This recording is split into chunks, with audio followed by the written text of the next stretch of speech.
Have you ever looked at your bank account after a quick Target run and thought, wait, how did I spend that much? You went in for diapers, paper towels, and maybe toothpaste. And somehow you walked out with throw pillows, snacks, a cute mug you definitely didn't need, and your total was over $180. If you've been there, trust me, you're not alone. The truth is, most moms aren't bad with money. We're busy. We're making dozens of decisions every hour. We're buying things for everyone else before we even think about ourselves. That's exactly why so much financial advice just doesn't work for moms. I'm not going to tell you to stop buying coffee. I'm not going to tell you to never eat out again. And I'm definitely not going to tell you to do a strict no-spend month while you're juggling work, kids, school activities, grocery shopping, and everything else on your plate.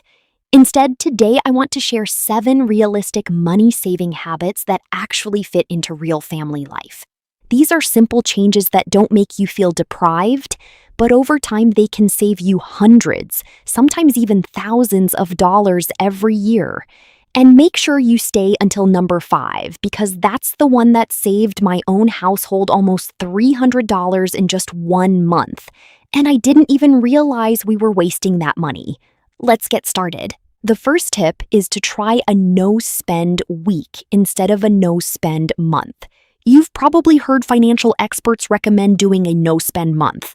Honestly, for most families, that's incredibly hard. Life happens. Kids suddenly need something for school. Someone gets sick. You run out of household essentials. Then you feel like you failed after just a few days. Instead, choose 1 week every month where you only spend money on necessities. That means groceries, gas, medicine, and bills you've already planned for. Everything else waits until the following week. The reason this works is because it's short enough to feel manageable. You're not committing to 30 days, you're committing to just 7. And when you actually complete those 7 days, you build confidence. After a few months, you'll start noticing spending habits you never realized you had. Maybe every pharmacy trip somehow includes a candy bar. Maybe every grocery run ends with a coffee. Maybe every time you open Amazon, something ends up at your door a few days later. Those little purchases don't feel like much in the moment, but together they quietly eat away at your budget. Awareness is the first step toward changing those habits. The second tip is to use the 24-hour cart rule. Anytime you're about to buy something that costs more than $30, don't buy it immediately. Instead, add it to your online cart, close the app, and walk away. Wait 24 hours. If you still genuinely want it tomorrow, go ahead and buy it. But you'll be surprised how many must-have purchases completely disappear from your mind overnight. Impulse buying is emotional. Maybe you had a stressful day. Maybe the kids completely wore you out. Maybe you're scrolling late at night when your willpower is already running low. Everything looks like a good idea at 9:30 at night. By the next morning, your brain has had time to reset. That small pause helps separate genuine needs from emotional spending. Over the course of a year, those avoided impulse purchases can easily add up to hundreds of dollars. The third tip is to batch your errands. Every trip to the store costs more than gas. It also creates opportunities to spend money you never planned to spend. You stop for milk, then you remember the pharmacy. While you're there, you grab gum. Then you notice the seasonal aisle.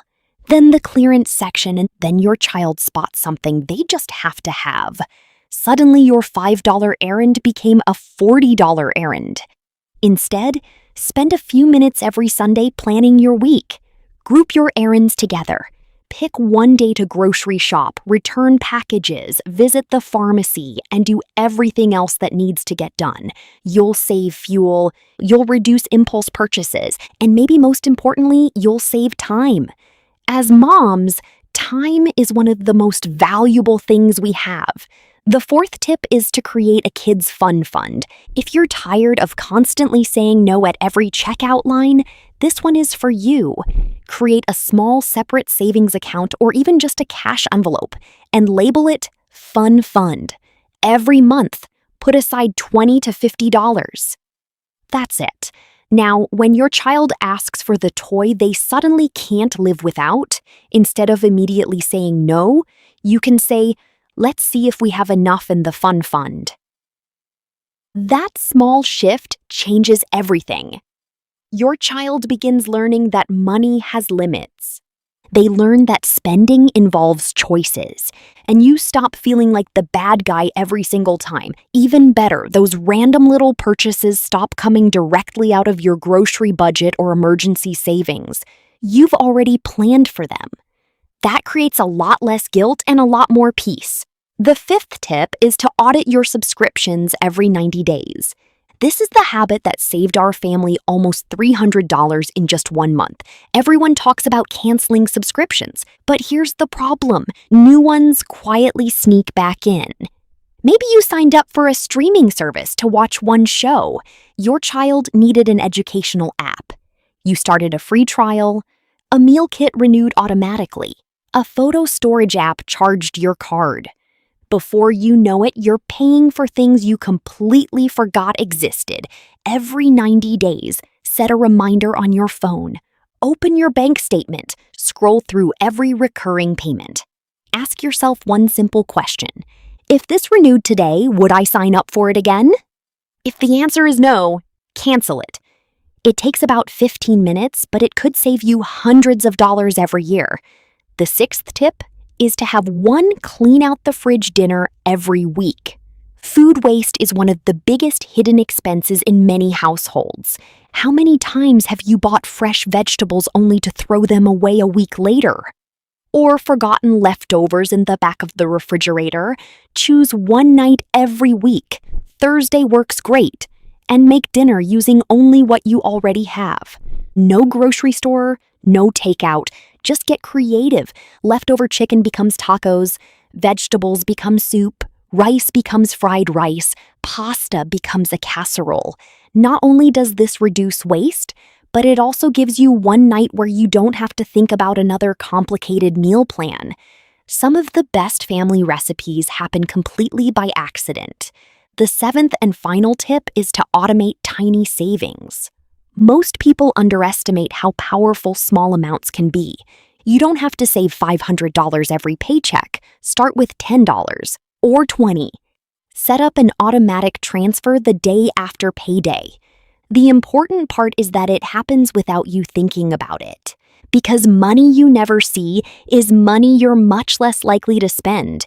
If you automatically save just $20 a week, you'll have over $1,000 by the end of the year. Without changing your lifestyle, without feeling deprived, without relying on motivation, automation does the work for you. Here's what I hope you take away from today's video. Saving money doesn't have to mean making your life harder. You don't have to stop enjoying little treats, you don't have to say no to everything, and you definitely don't have to track every single penny every single day. Sometimes all it takes is putting a little structure around the money you're already spending.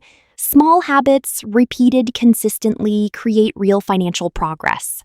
I'd love to know which of these 7 tips you're going to try first. Let me know in the comments. And if you found this video helpful, don't forget to like this video, subscribe to the channel, and share it with another mom who could use a little extra breathing room in her budget. Thanks so much for watching, and I'll see you in the next video.